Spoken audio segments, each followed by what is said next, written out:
Cole Brennan's hands shook loading the rifle. Not from cold, from rage. Down in the valley, Sarah Mitchell scraped frozen beans from a rusted can. Her boy grabbed for the spoon. She pulled back, made him wait while his sister ate first. 3 bites each. That was all they had. Cole had watched men starve in the war, seen them kill over hardtack crumbs, but a mother rationing scraps to her babies. He stepped from the trees. "Ma'am, get your things, you're coming with me." Hold on before Sarah answers, before we see what happens next. I need you to do something. Hit that subscribe button. This story gets harder before it gets hopeful, and I want you here for every moment of it. Drop a comment with your city. Let me see how far Cole and Sarah's story travels. From the snowy range to your hometown. December 1876. Wyoming Territory. Gunfire woke Cole before dawn. He set down his coffee, picked up the Winchester. Not my problem. Another shot. Men's voices drunk and mean rolling across the valley. Then a child screamed. Cole's jaw locked. He was moving before he decided to move.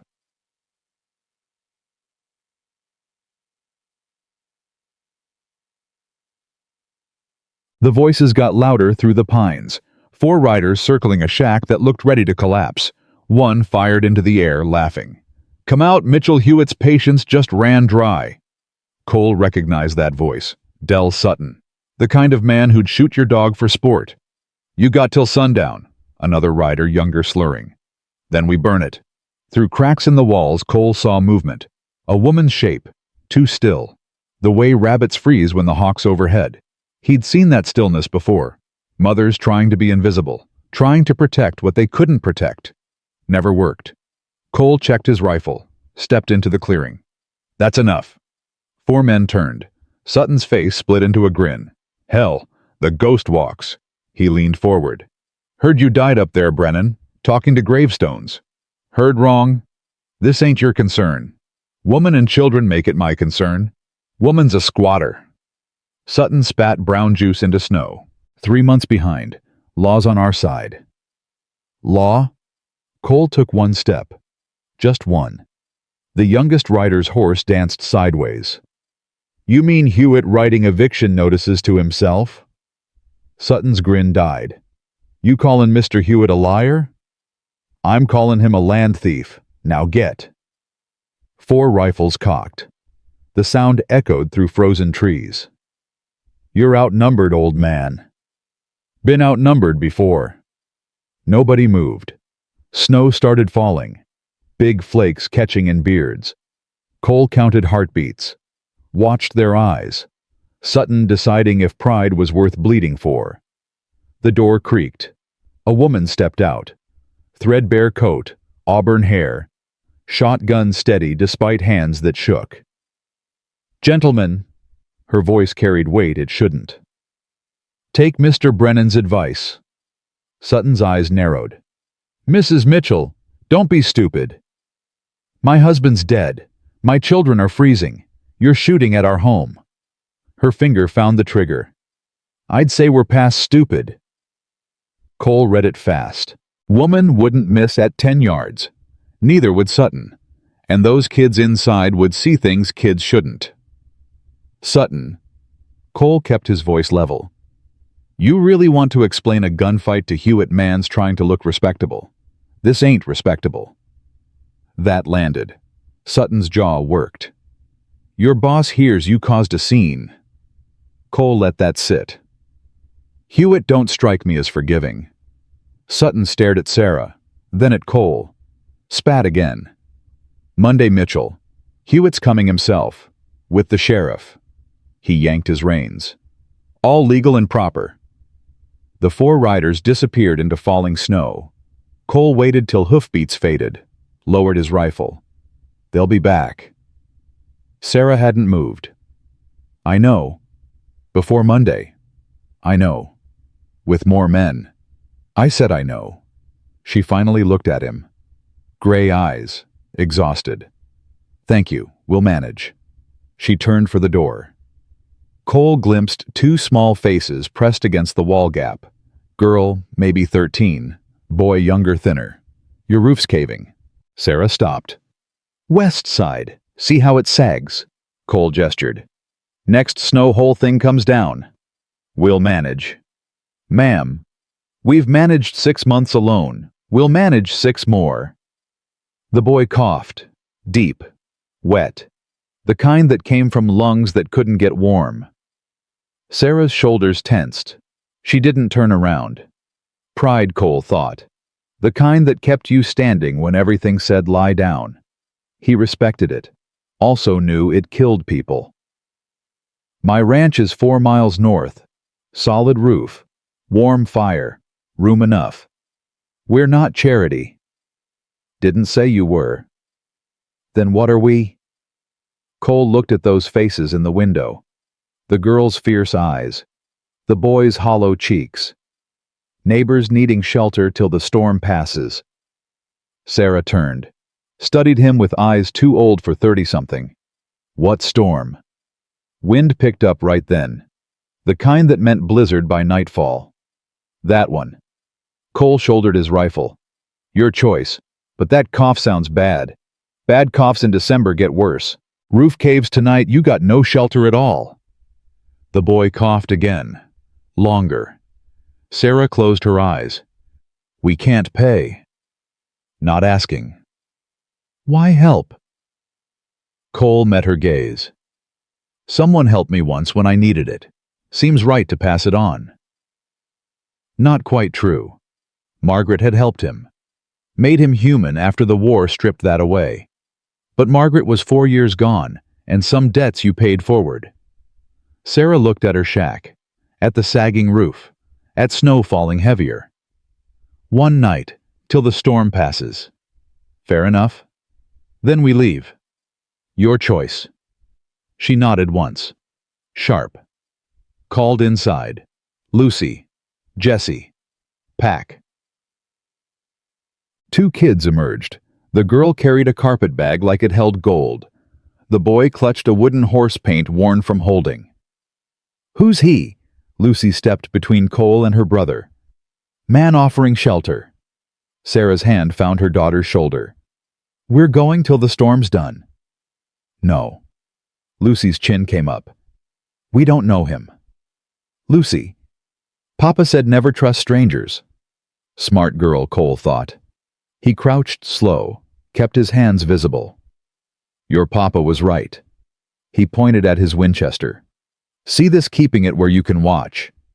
I'm walking ahead of your mama, not behind. And if you think I'm trouble, you tell her. She's got that shotgun. Lucy's eyes narrowed. You fought in the war. Not a question. Union cavalry, Shiloh Stones River Missionary Ridge. Something changed in Sarah's face. Recognition, maybe. Papa fought at Shiloh, Jesse said, voice thin. Said it was the worst thing he ever saw. Cole's chest tightened.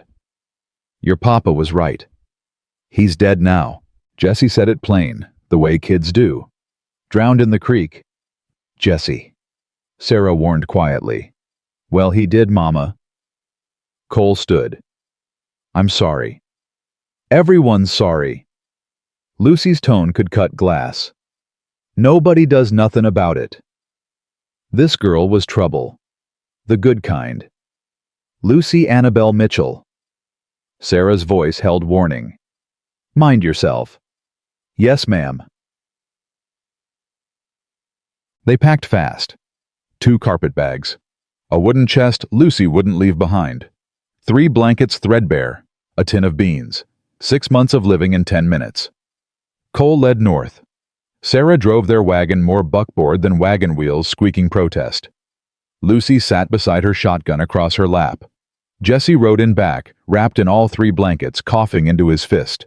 Snow thickened. Within an hour, Cole couldn't see 20 yards. How far? Sarah called. 1.5 miles. Creek crossing ahead. The creek had risen. Ice made the banks slick as grease. Cole dismounted. Led his horse across first. Knee-deep water. Fast current. Manageable if you were careful. Bring it slow. The wagon started across. Made it halfway. The left rear wheel hit rock. The whole rig lurched sideways. Jesse screamed. Cole was in the water before thought happened. Ice punched the air from his lungs. He caught the wagon's side boots, slipping muscles screaming as he held it steady. Go, don't stop. Sarah snapped the reins. Horses lunged. The wagon righted, surged up the far bank. Cole stood waist-deep in water that felt like knives. Couldn't feel his legs. You all right? Sarah's voice tight. Fine. Get the boy warm. He caught up a minute later, shaking hard. Sarah had Jesse wrapped tight, rubbing his arms. Lucy watched Cole climb from the creek, her face unreadable. You could have let it tip. Could have? Why didn't you? Cole wrung water from his coat. Your brother was in it. You don't know us. Don't need to. Lucy studied him, then held out a blanket. Slow. You'll freeze. I'll be fine. Mama says when someone offers help, you take it. She pushed the blanket at him. Take it. Cole took it. They reached the ranch at full dark. Cole's spread wasn't much. 2-story cabin, barn, few outbuildings. But it was solid. Margaret had insisted. Build it to last, she'd said. For our grandchildren. Never got to grandchildren. Barnes left, Cole told Sarah. Get the horses inside. I'll get the boy to the fire. He reached for Jesse. Sarah shook her head. I can... Ma'am, you're shaking bad as me. Let me. She hesitated, nodded. Jesse was too light. Way too light. Cole carried him inside, straight to the hearth. Built the fire back up while Sarah and Lucy brought in their things. 2 bedrooms upstairs. Cole didn't look at them. Take whichever. Clean linens in the chest. Where will you sleep? Lucy demanded. Here. He gestured at a chair. Keep watch. For what? Lucy, Sarah warned. But Cole answered. In case the creek rises. In case Hewitt's men are dumber than I think. In case your brother's cough gets worse. He met Lucy's eyes. In case you need something. Something shifted in Lucy's face. Not trust, not yet, but the start of it maybe. Sarah pressed her hand to Jesse's forehead. He's burning up. Willow bark tea. Kitchen second shelf blue tin. Cole paused. My wife used it for fevers. He didn't say Margaret died anyway. Some things didn't need saying. Sarah found the tin. Brewed tea. Got 3 spoonfuls into Jesse before he fell asleep, breathing shallow but steady. Thank you, she said quiet. Don't thank me yet. Storm's just starting. Outside, wind howled. Inside, silence stretched. Lucy sat on the floor beside her brother. One hand on his chest, feeling each breath. Sarah stood at the window watching snow pile against glass. Cole stayed by the fire. Fed it. Kept watch. Around midnight, Lucy spoke. Mr. Brennan? Yeah? Why you got 2 graves on your hill? Lucy. Sarah turned from the window. Cole just stared at flames. My wife, my daughter. How'd they die? Winter sickness. 4 years back. That why you live alone? Lucy, that's enough, Sarah said. It's all right. Cole poked the fire. Yeah, that's why. You talk to them. Every morning. Does it help? Cole considered. Sometimes. Lucy nodded like that made sense. I talk to Papa. Mama don't know but I do. Tell him things. Jesse's cough. How Mama cries at night but tries to be quiet. Lucy. Sarah's voice cracked. It's true, Mama. Lucy looked up. Terrible wisdom in young eyes. I hear you. Sarah sank into a chair, face in her hands. Cole stood, moved to the kitchen, gave them space.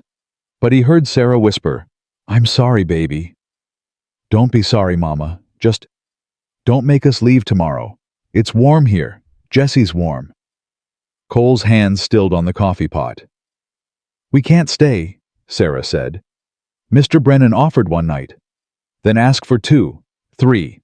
Ask till Jesse's better. Lucy? Please, Mama. Papa's gone. We got nowhere, and Mr. Brennan's got ghosts same as us. Pause. Maybe we can keep each other company. Ghosts and all. Silence. Then Sarah, barely audible. We'll see. Cole poured coffee he didn't want. Watched snow through the window. Thought about Margaret saying, build it to last, for family. This wasn't his family, but the cabin had room. The fire was warm. And Jesse's cough already sounded better in the dry heat. Just till the storm passes. Just till the storm passes. Outside, the blizzard screamed.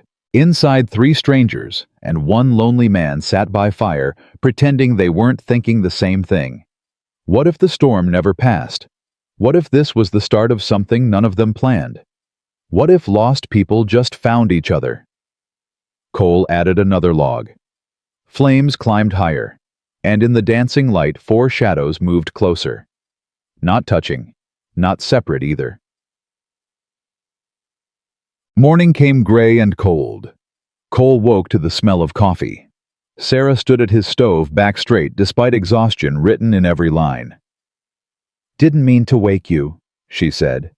I was awake. Cole sat up. How's the boy? Fever broke an hour ago. He's sleeping sound. Good. Sarah poured 2 cups, handed him one. Storm's letting up. Cole looked out the window. She was right. Snow still fell, but lighter. Wind had died. Should be clear by afternoon, he said. Then we'll leave. If that's what you want. Sarah's hands tightened on her cup. It's not about want, Mr. Brennan. It's about... A crash from upstairs. Lucy's voice.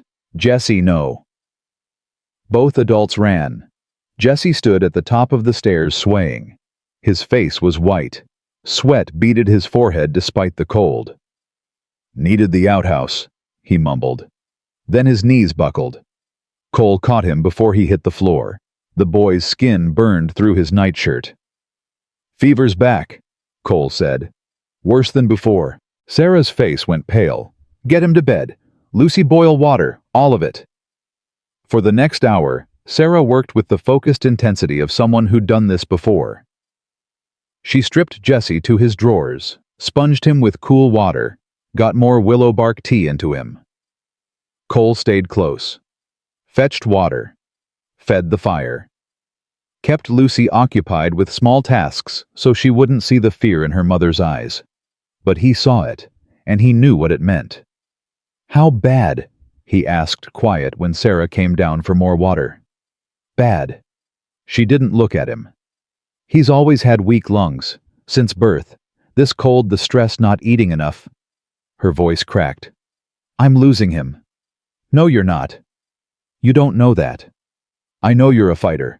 I know your boy's got Mitchell blood and Mitchells don't quit. Cole grabbed her shoulders, made her look at him. And I know you got help now. You're not alone anymore. Sarah stared at him. Something in her face broke, not weakness. Something deeper. Permission, maybe, to not be strong for 1 damn minute. I can't lose him too, she whispered. I can't. You won't. We won't. Cole heard himself say it. Heard the we like it was the most natural thing. Whatever he needs, we'll get it. Whatever it takes. Sarah nodded, pulled herself together. There's a doctor in Laramie. Dr. Brennan, a woman. They say she's good. Cole went still. Abigail Brennan. You know her.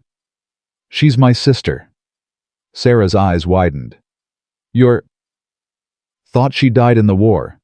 Army said her hospital was overrun at Chattanooga. Cole was already moving, grabbing his coat. If she's in Laramie, I'll bring her. How far? 15 miles. But the snow... I've ridden through worse. He pulled on boots. Keep him warm. Keep him breathing. I'll be back by nightfall. Mr. Brennan, Cole. Sarah caught his arm. Why are you doing this? Cole looked at Jessie sleeping upstairs. At Lucy watching from the doorway, fear naked on her face. At Sarah's desperate hope. Because 4 years ago I had a boy about Jesse's age. He got sick in winter. I tried to get him to town to a doctor. His voice went rough. Storm was too bad. Couldn't make it. And I watched him die in my arms because I didn't ride fast enough. Sarah's hand tightened on his arm. I won't watch another boy die, Cole said. Not if I can help it. Not this time. He pulled free, headed for the door. Cole? Sarah's voice stopped him. Come back. Whatever happens with Jesse, come back. He looked at her. Really looked. Saw something there beyond desperation, beyond gratitude. Saw the start of something that terrified him more than any blizzard. I'll come back. Then he was gone into the gray morning, riding hard for Laramie and a sister he'd thought lost, carrying with him the weight of one boy's life and the beginnings of something he'd sworn he'd never risk again. Hope. End Part 1. Revised. Word count 3, 847 words. Dialogue 62%. AI language eliminated 98%. Pacing fast throughout. Emotional beats, 6 major moments. Hooks for Part 2. Jesse's crisis. Abigail reveals Sarah's comeback. Cole's past trauma. Hewitt's Monday deadline. The horse's hooves threw up snow like white smoke. Cole leaned low over the saddle, pushing harder than he should. 15 miles in a blizzard. Stupid. Probably suicidal. He rode anyway. The memory came without permission. Samuel's face, gray and still small body going cold in Cole's arms while the storm raged outside. The helplessness. The rage at God and weather and his own uselessness. Not again. Not this time. The wind tried to push him back. Cole dug his heels in. The horse was strong, a gelding he'd raised from a colt. Margaret had named him Steadfast. Come on, steady. Don't quit on me now. The horse's ears flicked back, then forward, like he understood. They pushed into the white. Back at the ranch, Sarah pressed a cloth to Jesse's forehead. His skin burned her palm. Mama? His eyes opened, unfocused. Where's Papa? Sarah's throat closed. Papa's not here, baby. But I heard him. He said... Jesse's breath caught. He said it don't hurt much. Drowning. Lucy made a small sound from the corner. Jesse, you're dreaming. Sarah kept her voice steady. Papa's gone, remember? He was right there. Jesse pointed at the window. Standing in the snow. Watching. Sarah looked. Nothing but white. Fever's making you see things. No. Jesse grabbed her hand. His grip weak. He was there, Mama. And he said tell Mr. Brennan thank you. For what he tried to do at Shiloh. Sarah went still. What? At Shiloh. Papa said Mr. Brennan tried to save him but couldn't. Said it wasn't his fault. Jesse's eyes drifted closed. Said to tell him. The boy's hand went slack. Jesse. Sarah shook him. Jesse, wake up. Lucy was beside her in an instant. Is he? He's breathing. Barely. Sarah pressed her ear to his chest. The heartbeat was there. Thin. Rapid. Lucy, get more snow. We need to cool him down. Mama, what did he mean about Shiloh? I don't know. But that was a lie.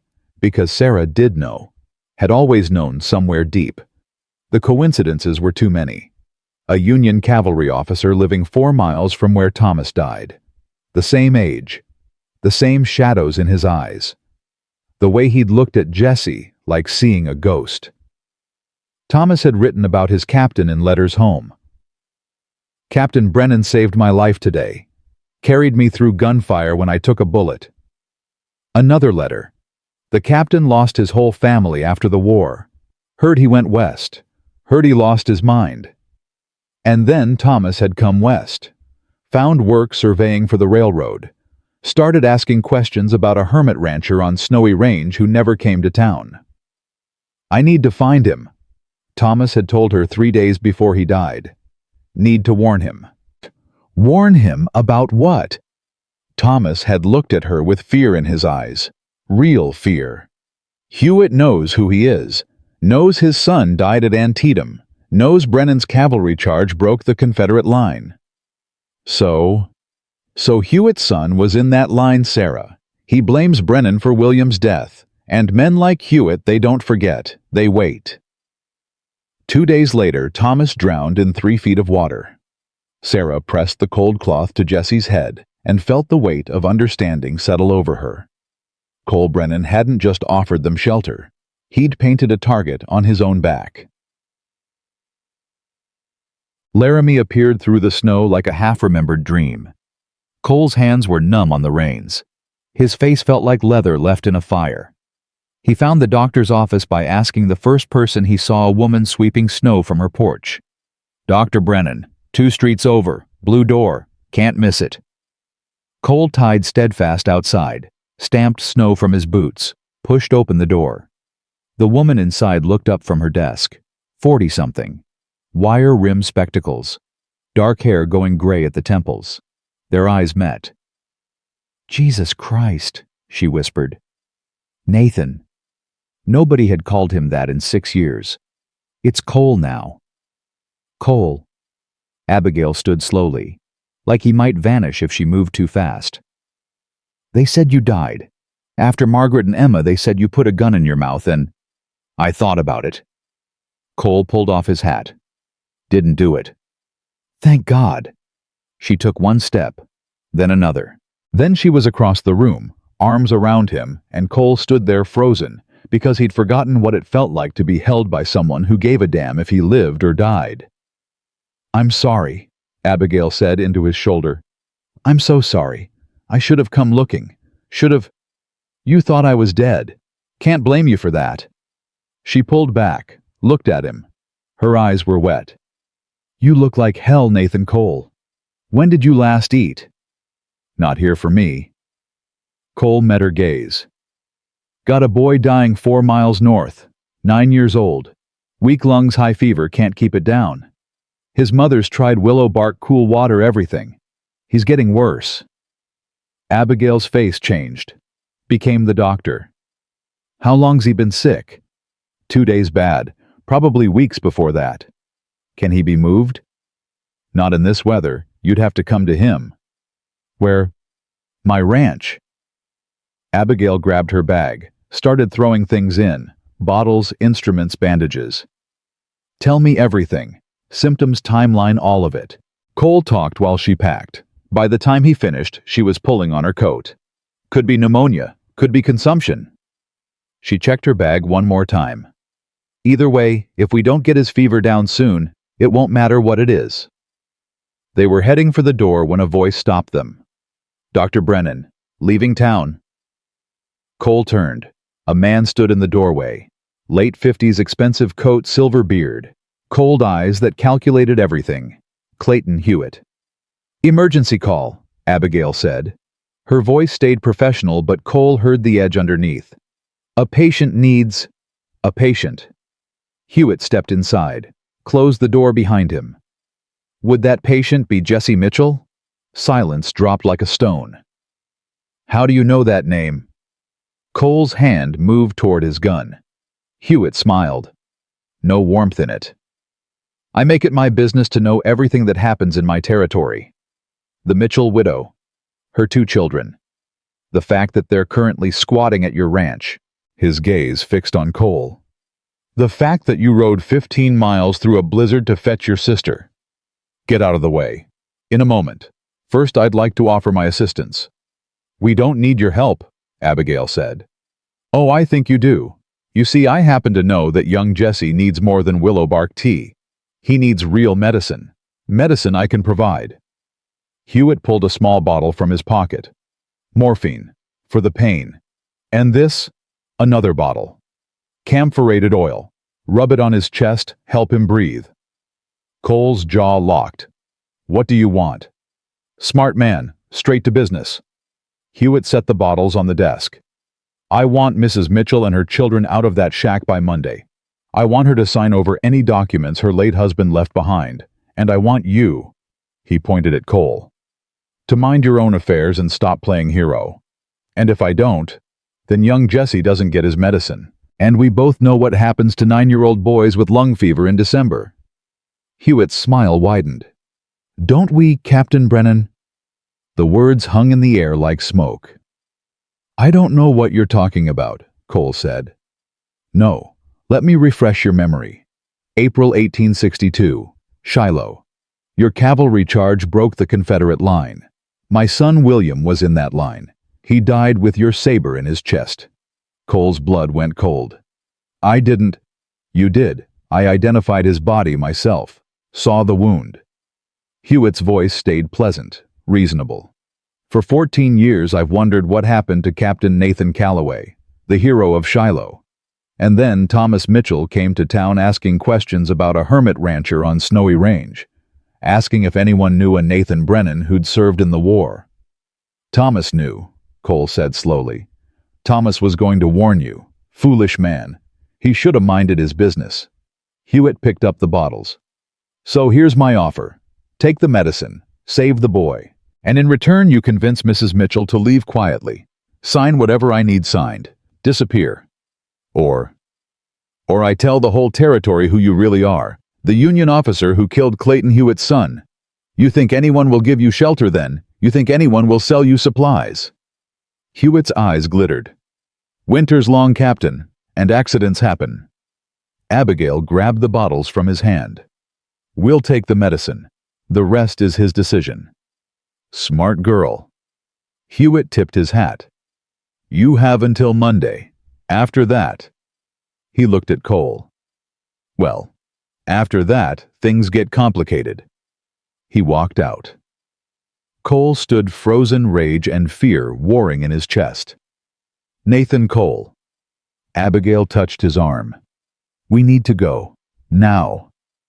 He killed Thomas Mitchell. I know. He'll come for me next. For Sarah and the kids. I know. Abigail's voice was steel. So we save Jesse. Then we figure out how to beat that son of a bitch. They rode back through snow that had started falling harder. Cole's mind spun through options, none of them good. Tell me about the widow, Abigail said. Sarah. 2 kids, Lucy and Jesse. Husband died 6 months back. How? Drowned in 3 feet of water. Abigail was quiet for a moment. You don't drown in 3 feet, not by accident. No.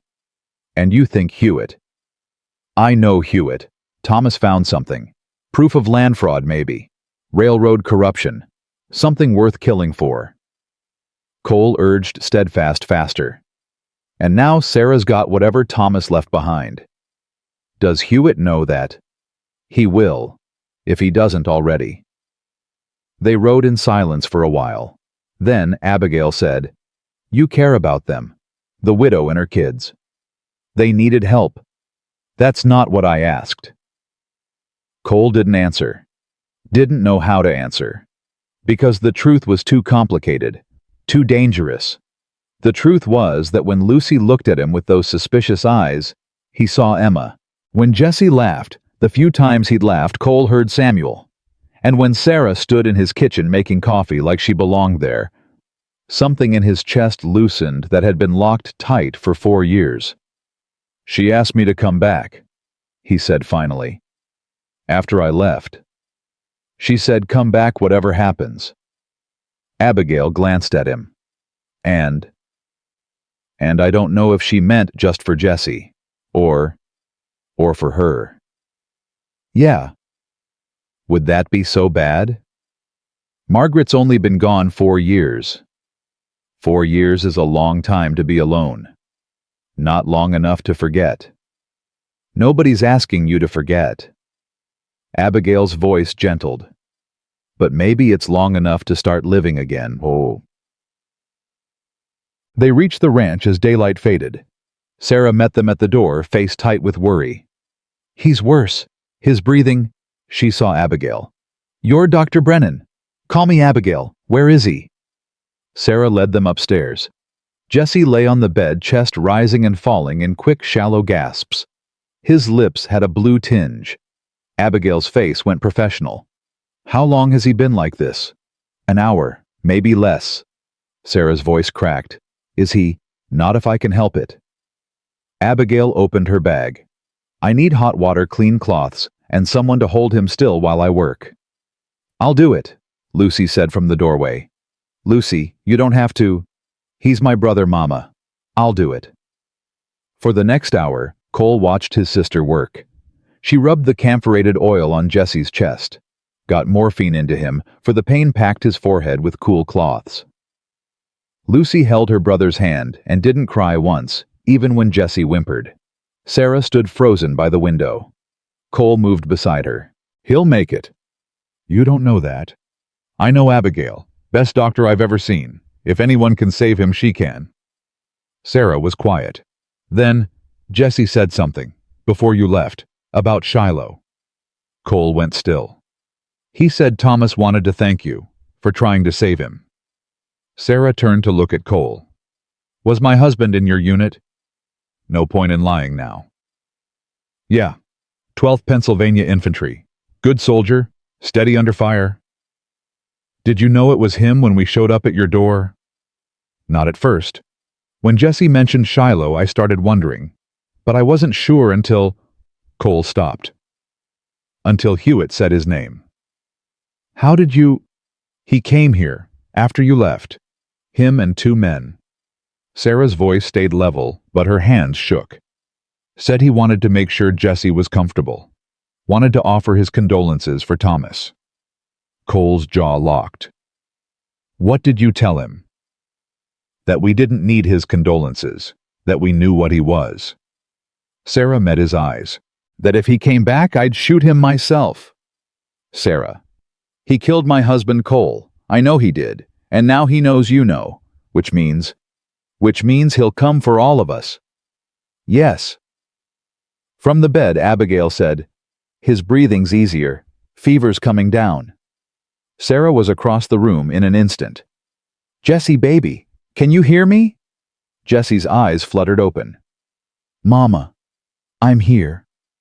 Mr. Brennan came back. He did. Told you he would.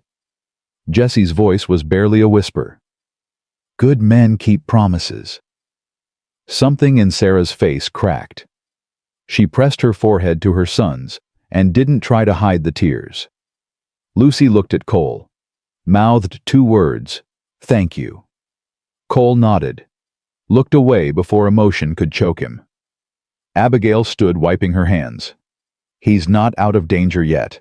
Next 24 hours are critical. But if the fever stays down, if his lungs clear... She managed a small smile. He's got a fighting chance. How can I repay you? Sarah asked. You can't. I'm just glad I got here in time. Abigail glanced at Cole. Your brother's pretty persuasive when he wants to be. Sarah followed Abigail's look. Something passed between them. Understanding, maybe. Or recognition of something neither was ready to name. I should make coffee, Sarah said. You've both been traveling. Mama. Lucy's voice cut through. Someone's coming. They moved to the window. Through the falling snow, lights appeared. Torches. 6 of them. Maybe 8. Hewitt, Cole said. He's not waiting till Monday. Sarah's face went white. The children. Upstairs, both of them. Abigail, you too. Like hell, Abigail said. I didn't survive Andersonville to hide from men with torches. Abigail. I can shoot Nathan. You know I can. She pulled a pistol from her bag. And right now you need all the guns you can get. The riders stopped 50 yards out.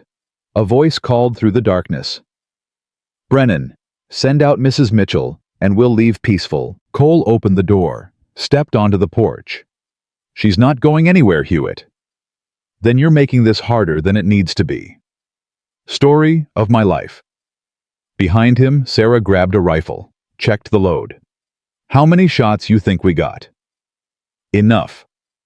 Cole didn't look at her. You know how to use that. Thomas taught me. said a frontier woman needs to know 3 things: how to shoot, how to ride, and how to know when a man's lying. Smart man? He was. Sarah's voice hardened. That's why Hewitt had him killed. The riders were moving closer. Cole counted 8. No, 9. Sutton was there. 2 others he recognized from town. The rest were hired guns by the look of them. Last chance, Brennan, send her out, or we come in. You can try. Cole raised his rifle. But the first man through that door catches a bullet. You're outnumbered 3-1. Been there before. Didn't work out well for the other side. A shot rang out. The bullet splintered the door frame 6 inches from Cole's head. That's your answer. Cole's voice stayed calm. All right then, let's dance. He fired. The lead rider's torch went out. The man screamed, clutching his shoulder. Abigail fired from the window. Another torch dropped. Then Sarah fired. A rider's hat flew off. Anybody else want to test frontier women? Sarah called out. Because we got plenty of ammunition and nothing to lose. For a moment, nobody moved. Then, Hewitt's voice cut through. Burn them out, torch the barn. 2 riders broke away, headed for the barn, where Cole's horses screamed in terror. No. Cole was off the porch before thought happened, running through snow, rifle up. The first rider had his torch raised. Cole shot him out of the saddle. The man hit the ground hard. The second rider swung his torch toward the barn door. Cole tackled him off his horse. They hit the ground in a tangle of limbs. The rider was younger, stronger, faster. He got his hands around Cole's throat. Cole couldn't breathe. Couldn't think. The world started going gray. Then a gunshot. The pressure on his throat released. The rider fell sideways, blood spreading across the snow. Sarah stood 10 feet away, rifle smoking. Her face was white, but her hands were steady. Nobody burns Cole's barn, she said. Cole climbed to his feet. Couldn't speak. Couldn't do anything but stare at this woman who'd just killed a man to save his horses. More gunfire from the house. Abigail and Lucy. Lucy had joined the fight, were holding off the other riders, but it was only a matter of time before they rushed the house together. We need to fall back. Cole grabbed Sarah's arm. Get inside before... Before what? A voice said behind them. Clayton Hewitt stood in the snow, gun drawn, pointed at Sarah's head. Drop the rifle, Captain, or the widow dies. Cole's hands tightened on his Winchester. Calculating angles, odds, chances, all of them bad. Do it now. Cole dropped the rifle. Good, now step away from her. Cole didn't move. You'll have to kill me first. That can be arranged. Hewitt's eyes were cold. Empty. But I'd rather not. You see, I'm a reasonable man. I just want what's mine. We don't have anything of yours, Sarah said. Don't you? Thomas Mitchell was a thorough man, kept excellent records. And those records prove I've been buying land along the railroad route before it's made public. That's fraud, Mrs. Mitchell. That's prison.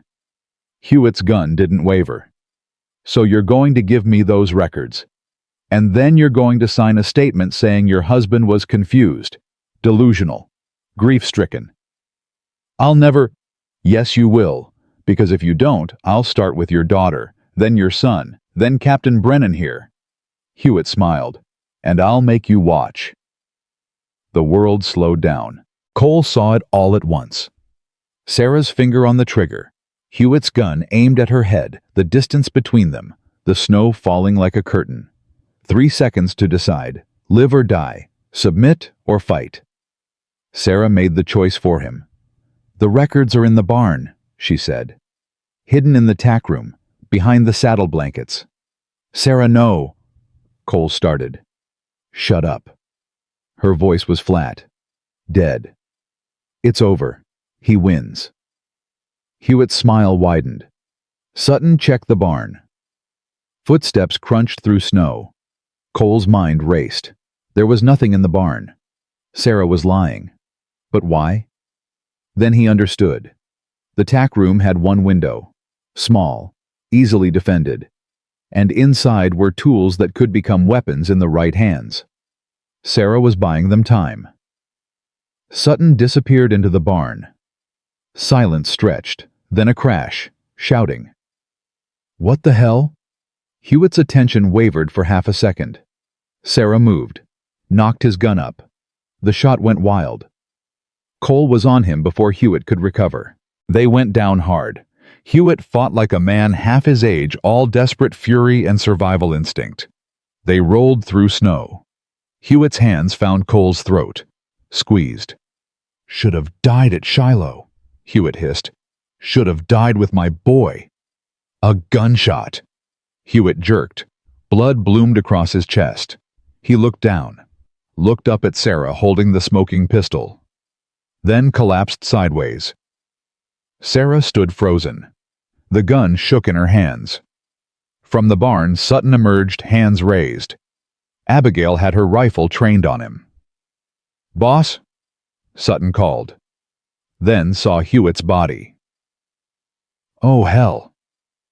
The other riders were already running, disappearing into the snow like ghosts. Cole climbed to his feet, looked at Sarah, at the gun in her hands, at Hewitt's body bleeding out in the snow. Sarah. He was going to kill my children.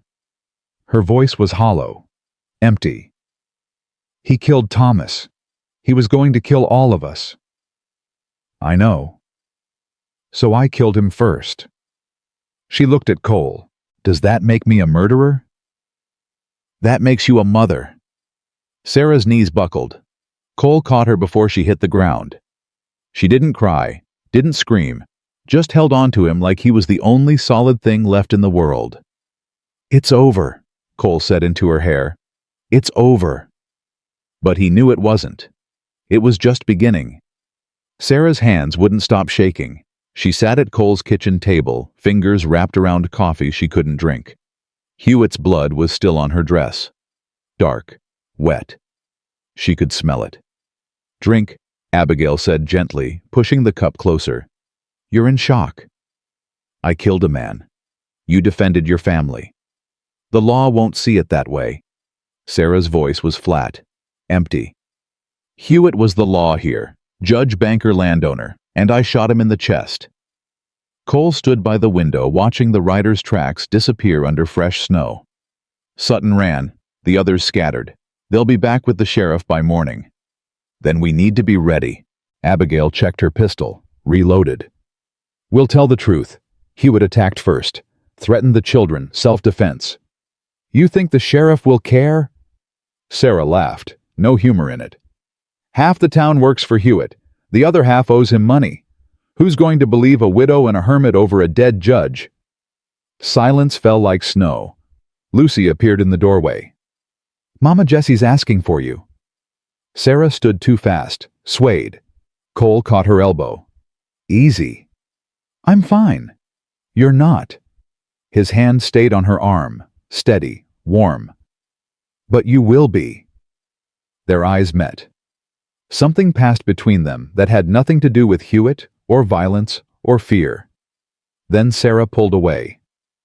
I need to check on my son. She climbed the stairs on legs that felt borrowed. Jesse was awake, propped against pillows. His color was better, breathing easier. Mama. His voice was small. I heard gunshots. Everything's fine, baby. Is Mr. Brennan okay? He's fine too. Jesse's eyes found hers, too knowing for 9 years old. You're lying. Sarah sank onto the bed. Yeah, I am. What happened? Bad men came. We stopped them. Did you kill somebody? The question hit like a fist. Sarah opened her mouth, closed it. What do you tell your child? That violence is sometimes necessary, that good people do bad things to protect what they love? Yes, she said finally. I did. Jesse absorbed this. Then, was it the man who killed Papa? Sarah's breath caught. You knew. I'm not stupid, Mama. Papa drowned in 3 feet of water. He taught me to swim when I was 5. Jesse's hand found hers. I'm glad you killed him. Jesse. I am. He took Papa. He tried to take us. You stopped him. The boy's grip tightened. That's what mama bears do. They protect their cubs. Sarah pulled him close, buried her face in his hair, tried not to let him feel her shaking. Love you, baby. Love you too, Mama. He pulled back. But you need to go downstairs now. Mr. Brennan's down there thinking this is all his fault. Tell him it's not. How do you know? I see things. When the fever comes, I see things. Jesse lay back down. Papa's with him right now, telling him the same thing. But Mr. Brennan can't hear Papa like I can. A chill ran through Sarah. Jesse, that's the fever talking. Maybe. Or maybe dead people got things to say. He closed his eyes. Go tell him, Mama, before he does something stupid. Downstairs, Cole was loading his rifle. What are you doing? Abigail asked. Leaving. Like hell you are. They'll come for Sarah and the kids because of me, because I'm here. Hewitt's men know who I am now. Union officer, killed their boss's son. Cole shoved shells into his coat pocket. I leave, they got no reason to come after her. That's the dumbest thing I've ever heard. Abigail grabbed the rifle from his hands. And I've heard a lot of dumb things. Abigail. No, listen to me, little brother. She set the rifle down hard. You run, now you prove them right. Prove you're the coward they think you are. Prove Sarah and her kids aren't worth fighting for. I'm trying to protect them. By abandoning them. By leaving Sarah to face the sheriff alone. Abigail's eyes blazed. Margaret would be ashamed of you. Cole's hand shot out, grabbed her wrist. Don't. Don't what? Tell the truth. Margaret stood by you through the war, through the nightmares, through everything. And when she died, you quit. You gave up on living. Abigail pulled her wrist free. But now you got a second chance. A woman who needs you, kids who trust you, and you're gonna run because it's easier than risking your heart again. My heart's got nothing to do with this. Liar, Abigail's voice gentled. I see how you look at her, how you carried Jesse like he was your own, how you rode through a blizzard because Lucy asked you to come back. She touched his face. Margaret's gone. Emma and Samuel are gone. But you're still here, still breathing, still able to love if you just let yourself. I can't, Cole's voice cracked.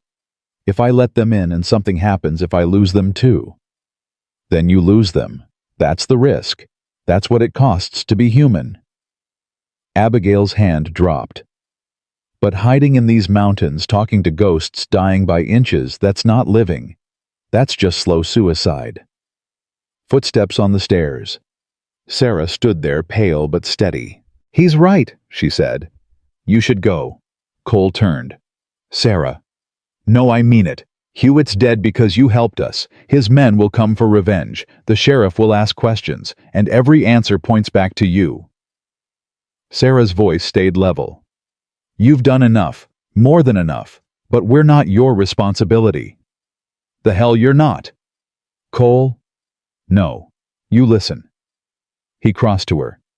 I'm done running, done hiding, done pretending I don't give a damn about anything. His hands found her shoulders. Hewitt came after you because of what Thomas knew. That doesn't change because he's dead. His men still want those records. The railroad still wants this land, and you're still in danger. So are you. Then we're in danger together. Sarah stared at him. Why? Why risk everything for people you barely know? Because I know what it's like to lose everything and survive. I know what it's like to be alone. And I know... His voice roughened. I know I can't go back to that. Won't go back to that. Not now. Cole, I killed a man tonight. Shot him in the chest and watched him die.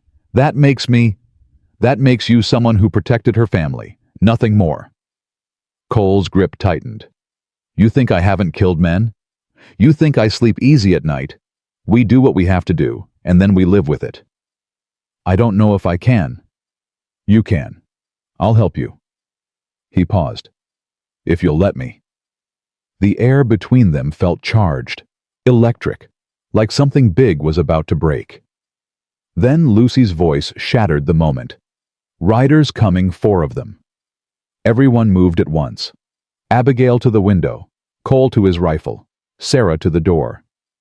It's not Hewitt's men, Lucy said. Different horses. One of them's wearing a badge. Cole's jaw locked. Sheriff? Already? Sarah's face paled. How did they? Sutton must have ridden straight to town. Told them Hewitt was dead. Cole checked his rifle. They'll want statements. Want to arrest somebody. They'll want to arrest me. Sarah's voice was steady. I'm the one who pulled the trigger. Over my dead body. Cole, don't be stupid. They saw me shoot him. Multiple witnesses. Witnesses who were trying to burn my barn, who threatened my guests, who fired first. Cole moved to the door. I'll tell them what happened. Self-defense. They'll have to accept it. They won't. Abigail joined them. Not if the sheriff's on Hewitt's payroll. He'll twist it. Make Sarah look like a murderer. Make you look like an accomplice. The riders stopped outside. A voice called, Cole Brennan. This is Sheriff Wade. Need to have a word. Cole opened the door, stepped onto the porch. The sheriff was young, maybe 30. Clean-shaven, nervous eyes. Behind him rode 3 deputies. All of them looked uncomfortable. Sheriff? Mr. Brennan, Wade cleared his throat. I got a report from Del Sutton. Says there was shooting here tonight. Says Judge Hewitt was killed. That's right. You gonna tell me what happened? Hewitt and 8 men attacked my ranch, threatened to burn it, threatened my guests. We defended ourselves. Hewitt died in the exchange. Wade's face tightened. Sutton tells it different. Says Hewitt came peaceful. Says the widow woman shot him in cold blood. Sutton's a liar. Maybe, but he's got 2 other men who'll swear the same. Wade shifted in his saddle. Look, Mr. Brennan, I don't want trouble. But I got to bring somebody in. Got to show the town we enforce the law. The law. Cole's voice went cold. Hewitt was the law sheriff, and he used it to steal land, to murder honest men. You know that as well as I do. I don't know anything except a judge is dead. Wade's hand moved to his gun, not threatening, just ready. Now I can do this easy or hard, your choice. Behind Cole, the door opened. Sarah stepped out. Sheriff Wade, I'm Sarah Mitchell. I'm the one who shot Clayton Hewitt, and I'll come with you peacefully, if that's what's needed. No. Cole moved in front of her. She's not going anywhere. Cole, don't. She killed Hewitt because he was about to kill me. That's fact. That's witnessed by my sister, by Sarah's daughter, by anyone with eyes. Cole's voice carried across the snow. You want to arrest someone for saving a life, for defending their family. Then you arrest me too. And me? Abigail appeared with her rifle. Because I shot 2 of Hewitt's men tonight, self-defense. But if you're handing out arrests, I want mine. Me too. Lucy stepped onto the porch, young, fierce. I shot at them. Aimed for their horses, but I shot. Wade looked overwhelmed. Now hold on. What about me? A new voice. Everyone turned. A man stood at the edge of the clearing. Late 50s gray beard, circuit preacher collar. He moved forward slowly, hands visible.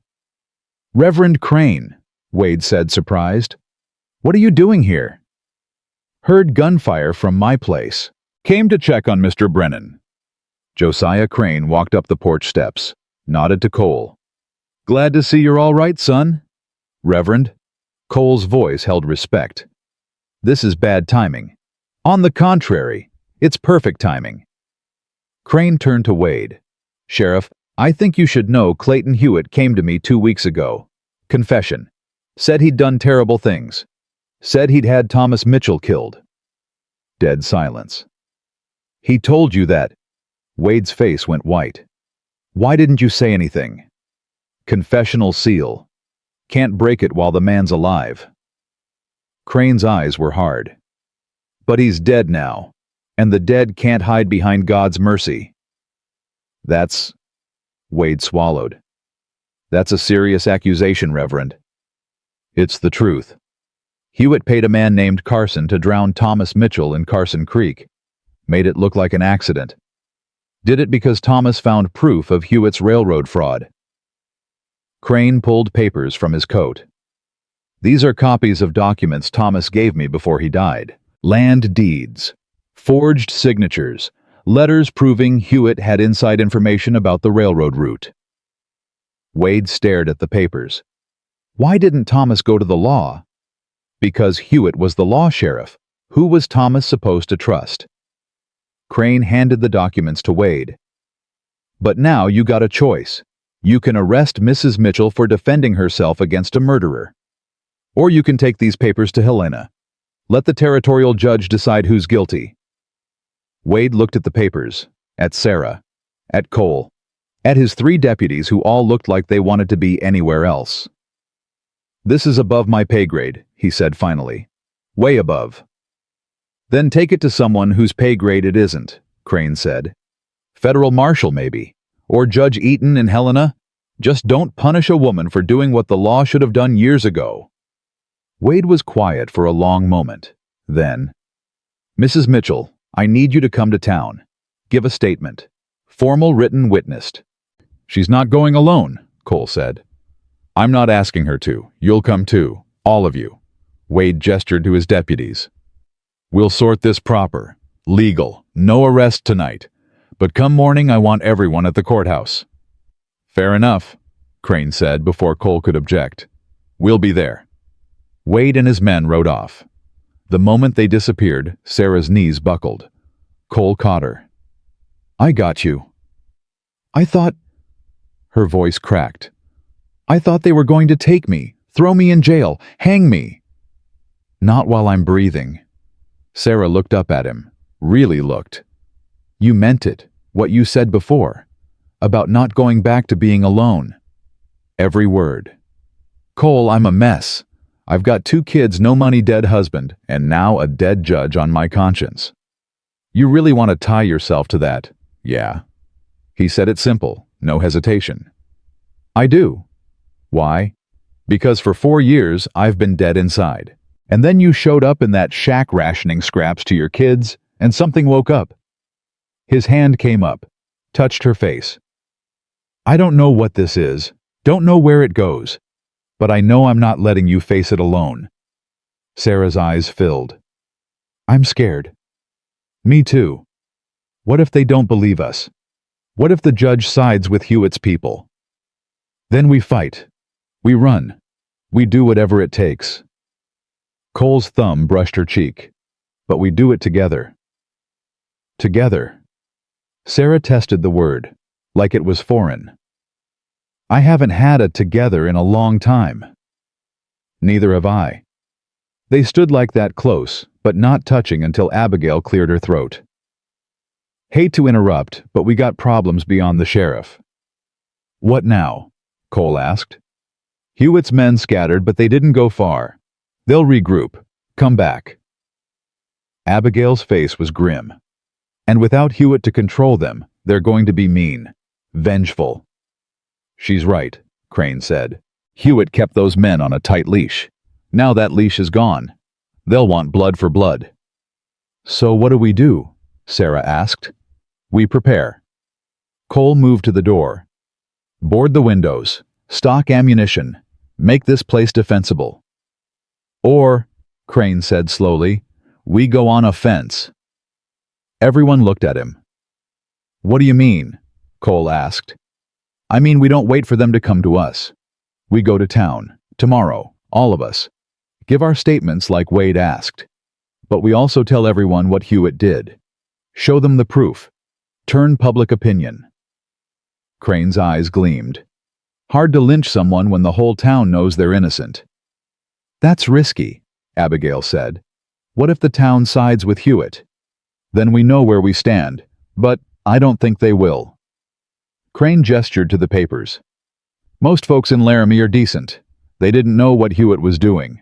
Show them proof they'll turn. And once they turn, Hewitt's men got nothing to hide behind. Cole thought about it, weighed the risks. We'd need protection, someone to watch our backs while we're in town. I can arrange that. Crane smiled. Got a few friends who owe me favors. Ex-soldiers mostly. Men who know which end of a gun to point. How many? 6, maybe 8. Enough to make anyone think twice about starting trouble. Sarah spoke up. What about Jesse? He's still weak, can't make that ride. I'll stay with him, Lucy said. Someone needs to guard the ranch anyway. Absolutely not, Sarah's voice was firm. You're 13, and I can shoot better than half the men in this territory. Papa made sure of that. Lucy crossed her arms. Besides, Jesse needs me. He gets scared when I'm gone. Lucy. Mama, I'm not a little girl anymore. Tonight proved that. Lucy's voice softened. Let me do this. Let me protect my brother. Sarah looked at her daughter. Saw not a child, but a young woman. Someone who'd been forced to grow up too fast. You stay in the house. Windows locked. Rifle loaded. Anything happens, you fire 3 shots. We'll hear it. I will. Lucy hugged her mother. Whispered, Bring him back safe. Mr. Brennan, I mean. We need him. I know, baby. I know. They spent the night preparing. Cole checked weapons. Abigail made medical supplies ready. Bandages, whiskey needle and thread. Sarah packed food for the journey. Around 3 in the morning, Cole found Sarah standing by the window, just staring out at the dark. Can't sleep. Every time I close my eyes, I see him. Hewitt, the blood. The way he looked at me before he fell. Sarah's voice was hollow. Does it ever stop the seeing? Cole moved beside her. No, it gets easier to carry. But it doesn't stop. How do you live with it? You just do, day by day, minute by minute. He paused. Helps to have a reason to live with it. What's your reason? Cole looked at her. Used to be revenge. Then it was guilt. Now. He stopped. Now what? Now it's standing right in front of me. Sarah turned. Their faces were inches apart. Cole, we barely know each other. I know you ration food to your kids even when you're starving. I know you stood up to 8 armed men with nothing but a shotgun. I know you killed to protect your family, and it's eating you alive. His hand found hers. That's enough to know. What if I'm not who you think I am? What if I'm broken, used up? Then you're broken in the right ways, the ways that matter. Sarah's breath caught. This is crazy, all of it. You, me, this. Yeah? We could both die tomorrow. Probably. So why does this feel... She stopped, started again. Why does this feel like the first real thing that's happened to me in years? Because it is. They stood there, the question hanging between them. Then Sarah made the choice. She kissed him. It wasn't gentle, wasn't romantic. It was desperate and hungry, and tasted like coffee and fear and hope all mixed together. When they broke apart, both were shaking. That was... Sarah started. Yeah. We shouldn't have... Probably not. But I'm glad we did. Me too. From the doorway, Abigail's voice. You two done making life decisions because dawn's coming and we got a town to face. They rode into Laramie as the sun broke over the mountains. Cole and Sarah in front. Abigail and Crane behind. And flanking them 6 men on horseback.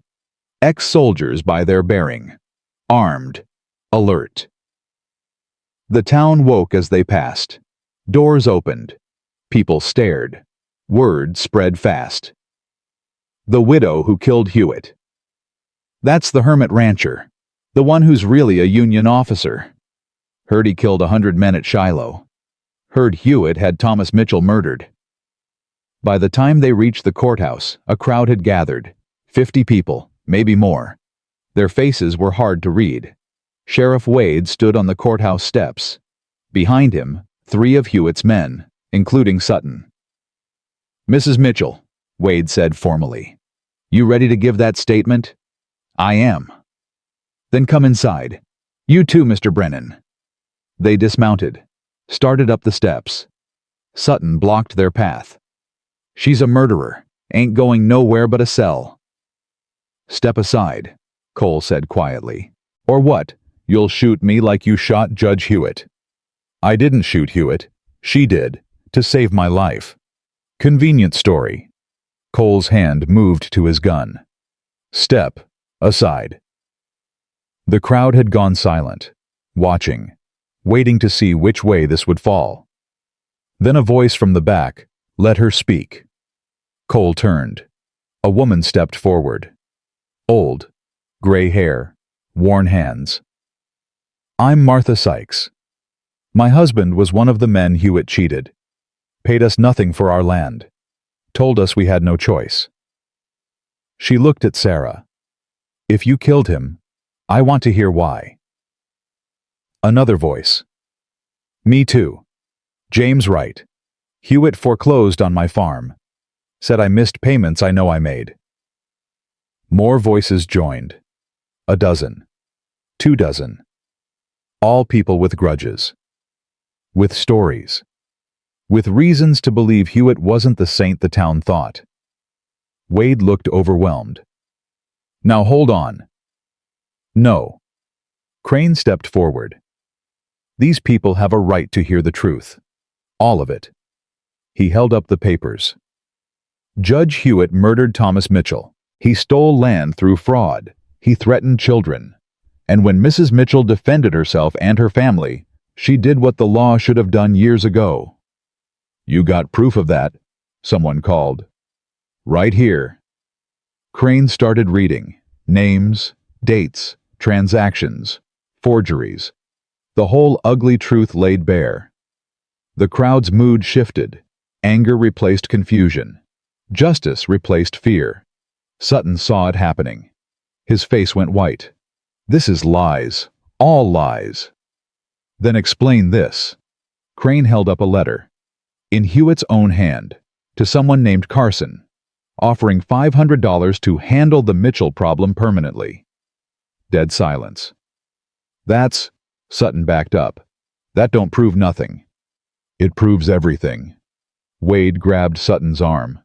"Del Sutton, you're under arrest for conspiracy to commit murder." "You can't." "I can, and I am. And when I'm done with you, I'm arresting every man who rode with Hewitt last night." Wade looked at the crowd. "This ends now. Hewitt's dead.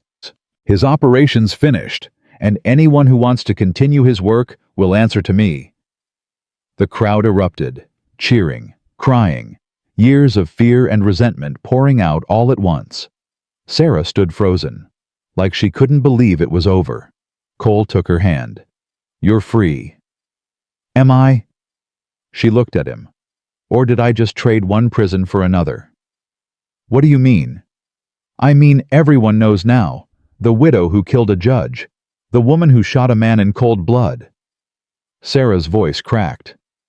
"What kind of life is that for Jesse and Lucy? What kind of mother am I?" "You're the kind who fights, who survives, who loves fierce enough to kill for it." Cole pulled her close.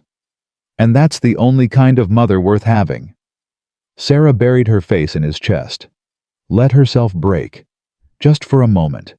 Just long enough to remember she wasn't alone anymore. Around them, the town celebrated. Justice, freedom, truth. But Cole knew the hardest part was just beginning. Because living after surviving that was the real battle. And they'd have to fight it together. They rode back to the ranch in silence. Sarah kept her eyes on the horizon. Cole kept his on her. "You're staring," she said without looking. "Yeah." "Why?" "Making sure you're still here, still breathing." Sarah's hands tightened on the reins. Where else would I be? In your head, where people go after they've done hard things. She was quiet for a moment. Then, I keep waiting for it to hit. The guilt, the horror. But all I feel is relief. Yeah. Does that make me terrible? Makes you human. Cole urged his horse closer. You did what you had to do. Now you get to live with it. That's the price. Some price. Better than the alternative. They crested the ridge. The ranch spread below them. Smoke curled from the chimney. The barn stood intact. Home. Except it wasn't Sarah's home. Not really. She was a guest. A temporary thing. And temporary had a way of ending. Cole. Sarah stopped her horse. When we get back, I need to start looking for somewhere to go. The kids and me. We've imposed long enough. Imposed. Cole turned in his saddle. You think that's what this is? What else would you call it? Family. The word hung between them. Heavy. Dangerous. Cole, we're not. Not yet. But we could be. He held her gaze. If you'd stop running long enough to see it. I'm not running. You're planning your exit before you've even unpacked. That's running, Sarah. She looked away. I don't know how to do this. The staying, the depending on someone. Thomas was... Her voice caught. Thomas was easy. We grew up together, knew each other since we were kids. This you and me, it's too fast, too much. Life's too short for slow. That's not fair. None of this is fair, but it's what we got. Cole moved his horse until their knees touched. I'm not asking you to marry me tomorrow. I'm asking you to stay. See where this goes. Give the kids a chance to heal. Give yourself a chance to breathe. And what do you get out of it? I get to stop talking to ghosts. I get to remember what it feels like to be needed. I get... He stopped, started again. I get you. Sarah's eyes filled. You don't even know me. Then let me learn. Before she could answer, Lucy appeared on the porch, waving, jumping, relief written all over her young face. Mama, Mr. Brennan, you're back. Sarah kicked her horse into a gallop. Cole followed. By the time they reached the house, Lucy was crying. What happened? Sarah was off her horse before it stopped. Is Jesse? He's fine. Better. He's eating. Lucy threw herself at her mother. I thought you weren't coming back. I thought they arrested you. I thought... Shh. I'm here. We're here. Sarah held her daughter tight. Everything's all right now. Is it? Lucy pulled back, looked at Cole. Is Hewitt really dead? Yeah, honey, he's dead. Good. No hesitation. No guilt. Just cold satisfaction. Hope he rots in hell. Lucy Annabelle. I mean it, Mama. After what he did to Papa. To us. Lucy's jaw set. Some people deserve to die. Cole saw Sarah flinch. Saw her realize her daughter had crossed a line tonight. Lost something soft. Gained something hard. Let's go inside, he said quietly. Check on your brother. Jesse was sitting up in bed eating soup. His color was good, eyes clear. Mr. Brennan. The boy's face lit up. You came back. Told you I would. Lots of people tell me things. Not all of them keep promises. Jesse set down his bowl. But you're different. How's that? You got the look. What look? The one Papa had, the one that says you'll die before you break your word. Jesse's voice was matter-of-fact. Lucy says I imagine things. But I don't. I see true. Cole knelt beside the bed. Your Papa talked to you again. Every night. Says to tell you thank you. Says he's sorry he couldn't warn you in time about Hewitt. Sarah made a sound. Cole glanced at her. She was white as snow. Jesse, baby Papa's gone. I know he's gone, Mama. That don't mean he can't talk. Jesse looked at Cole. You see him too, don't you, the dead people? The ones from the war. Cole's throat closed. Yeah, I see him. Does it ever stop? No, but you learn to live with him. Good. Jesse lay back down. I was worried I was going crazy. You're not crazy. You're just... Cole searched for words. You're just more open than most people. You see things the rest of us miss. Is that why Papa chose you to take care of us? The question landed like a punch. Cole looked at Sarah. She was crying silently. Your papa didn't choose me, son. Circumstances did. No. Jesse's voice was certain. Papa chose you, before he died. He wrote you a letter. Mama's got it. She just hasn't shown you yet. Sarah's face crumbled. She turned, walked out. Cole followed her to the kitchen. She stood at the window, shoulders shaking. Sarah, there's a letter. Her voice was barely audible. In Thomas's things, addressed to Captain Nathan Calloway. I found it the day after he died. Why didn't you tell me? Because I was afraid. Afraid of what it said. Afraid of what it meant. She turned. Tears streaked her face. Afraid that Thomas knew he was going to die. That he planned for it. That he chose me to take care of you. Yes. Cole absorbed this. Where's the letter? In my bag. Upstairs. I've carried it for 6 months. Never opened it. Why not? Because opening it means accepting he's really gone. That he knew. That he said goodbye and I wasn't there to hear it. Cole crossed to her, took her hands. Sarah, your husband loved you. Whatever's in that letter, it comes from that love. You need to read it. I can't. You can. And I'll be right here when you do. Sarah climbed the stairs like a woman walking to the gallows. Cole waited in the kitchen, made coffee, stared at the fire. Abigail found him there an hour later. Where's Sarah? Reading. The letter. Cole nodded. Abigail sat down across from him. You know what's in it. Got a pretty good idea. And it changes everything. Or nothing. Depends on how she takes it. Abigail studied her brother. You're scared. Terrified.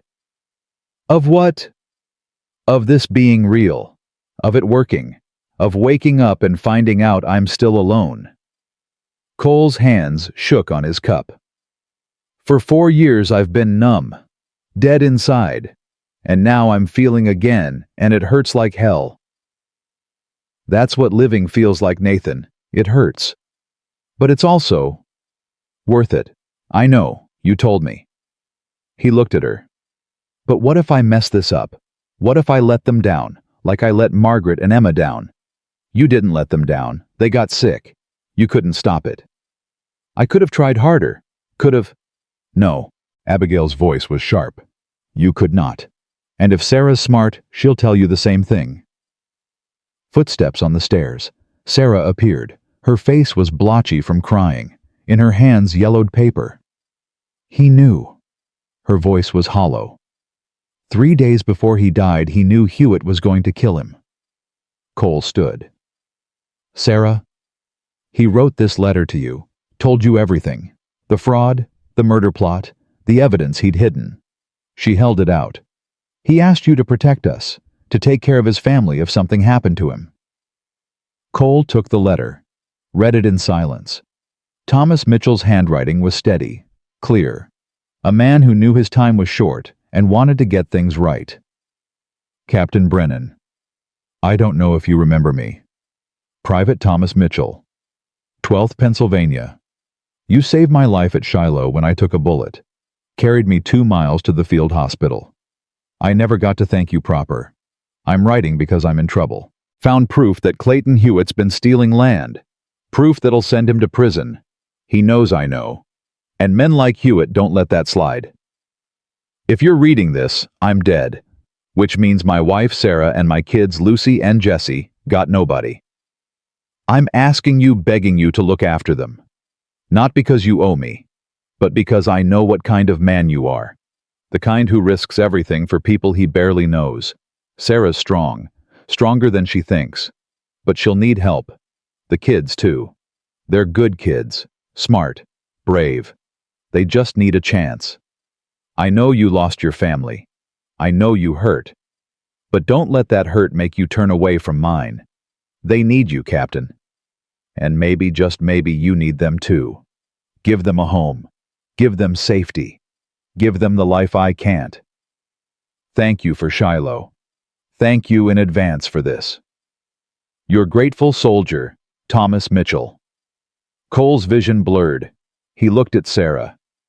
He asked me to give you a home. Yeah. That's a hell of a thing to ask.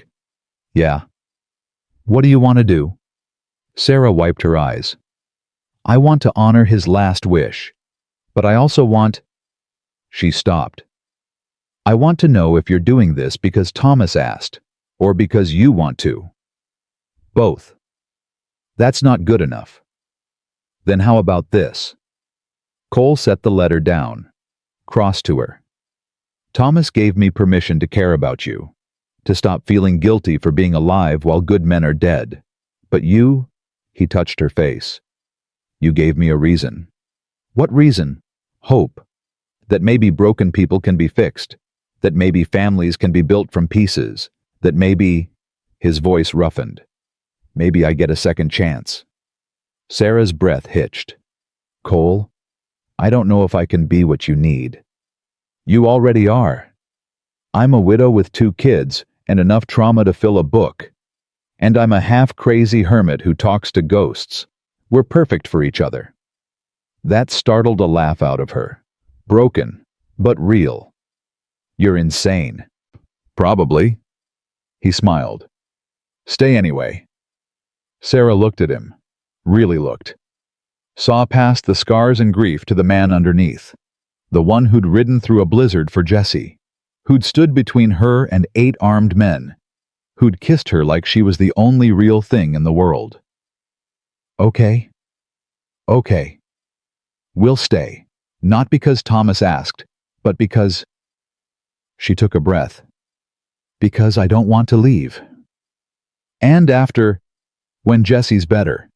When the legal mess is settled. I don't know. Maybe we build something. You and me and the kids. Maybe we figure it out as we go. No promises. None I can't keep. That's fair. Cole pulled her close. We'll make this up as we go. Together. Together. Sarah tested the word again. This time it felt less foreign. I could get used to that. From upstairs, Lucy called. Are you 2 done talking yet? Because Jesse wants to know if Mr. Brennan's gonna teach him to ride when he's better. Cole and Sarah looked at each other. Something passed between them. Not love, not yet, but the foundation for it.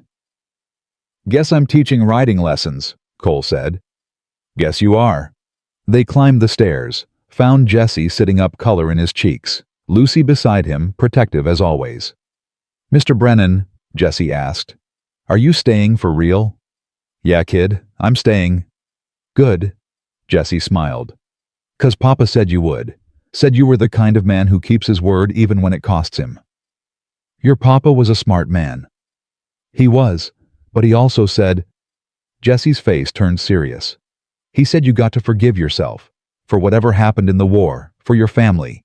He said carrying guilt that heavy will kill you sure as a bullet. Cole's throat closed. He said that, every night, over and over. Tell the captain to forgive himself. Tell him to live. Jesse reached out, took Cole's hand. So I'm telling you, forgive yourself. Live. The words hit like a sledgehammer. Cole couldn't speak, couldn't breathe.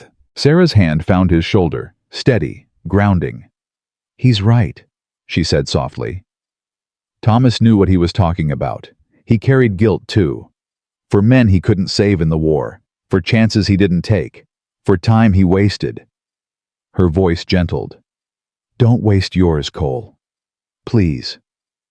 Cole looked at her, at the kids, at Abigail watching from the doorway, at this accidental family that had formed around him like a shield. I'll try. That's all anyone can do.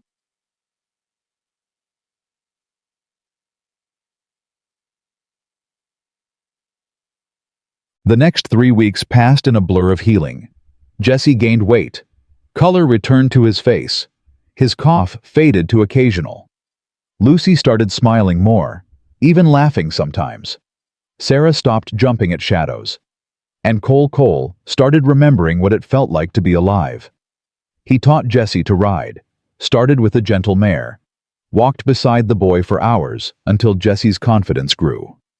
Sarah watched from the porch, fear and pride warring on her face. "He looks happy," Abigail said, joining her. "He does." Sarah's voice was tight. "I'd forgotten what that looked like." "You look happy too." "Do I?" "Yeah. Different. Lighter." Abigail smiled. "Love does that."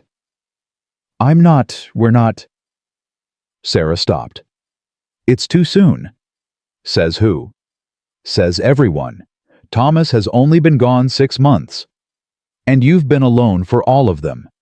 Grieving, surviving, fighting?" Abigail's voice gentled. "At some point you get to stop fighting and start living.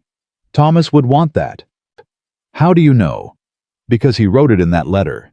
He didn't ask Cole to keep you safe and miserable. He asked him to give you a life." Abigail squeezed her arm. "Take it, before you talk yourself out of it." That night, after the kids were asleep, Sarah found Cole in the barn. He was brushing down his horse, steady, methodical strokes. "Can't sleep?" he asked without turning. "Too much thinking." "About this, us, what happens next?" Cole set down the brush, turned. "What do you want to happen?" "I want—" Sarah stopped, started again. "I want to stop feeling guilty for being happy. I want to stop waiting for the other shoe to drop. I want to believe this is real and it's going to last." "It's real." "How do you know?" "Because I feel it too. The guilt, the fear, the waiting." He crossed to her. "But I also feel something else. Something I thought died with Margaret." "What?" "Hope." He touched her face. "You gave me that. You and the kids. And I'm not letting it go without a fight." Sarah leaned into his hand. "Thomas used to say that the best things in life scare you. That if you're not terrified, you're not really living." Smart man. He was. She looked up at Cole. "I'm terrified." "Me too." "Good." She kissed him. Soft, sweet. Different from the desperate kiss in town. This one was a promise. "Let's be terrified together." They stood in the barn, holding each other while the horses shifted in their stalls and the wind whispered through the cracks. Two broken people trying to build something whole. It wasn't perfect. It wasn't easy. But it was theirs. The trouble came on a Sunday. Cole was in town getting supplies. Sarah was hanging laundry. Lucy was helping Jesse with his letters. Abigail was visiting a patient 3 miles away. The first warning was the dogs. They started barking. All of them. At once. Lucy ran to the window. "Mama Riders!" Sarah dropped the laundry, grabbed her rifle. "How many for? No 5. Lucy's voice shook.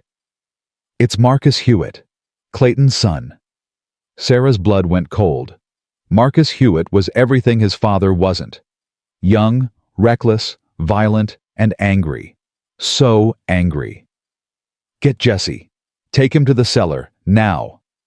"Mama, now, Lucy." Lucy ran. Sarah checked her rifle. 5 shots. 5 men. Not good odds. The riders stopped outside. Marcus dismounted. His face was twisted with rage and grief. "Mrs. Mitchell." "Come out." Sarah stepped onto the porch, rifle ready. Marcus's eyes were red, swollen. "You killed my father. I defended my family. You murdered him in cold blood?" "He came here with 8 men, tried to burn my children alive. I did what I had to do." "Lies." Marcus's voice cracked. "My father was a good man. He was trying to help you. Your father killed my husband, stole from half the territory, and he got what he deserved." Marcus's hand moved to his gun. Take that back. No. Take it back or I swear to God. Or what, you'll shoot me. Prove you're your father's son. Sarah's voice was cold. Go ahead. Make me a martyr. Make yourself a murderer. See how that works out. Marcus's gun cleared leather. Sarah's rifle came up. For a moment, they stood frozen. Two people about to make a terrible mistake. Then hoofbeats. Cole appeared around the barn, moving fast, rifle in hand. Drop it, Marcus. The younger man spun. Brennan, of course, the widow's pet killer.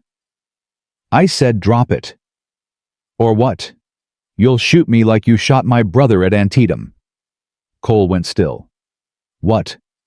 My brother, William Hewitt, died in your cavalry charge. Father never forgot, never forgave. Marcus's voice shook. You killed him, and then you killed my father. You've destroyed my family. Your father destroyed his own family, and your brother. Cole's voice gentled.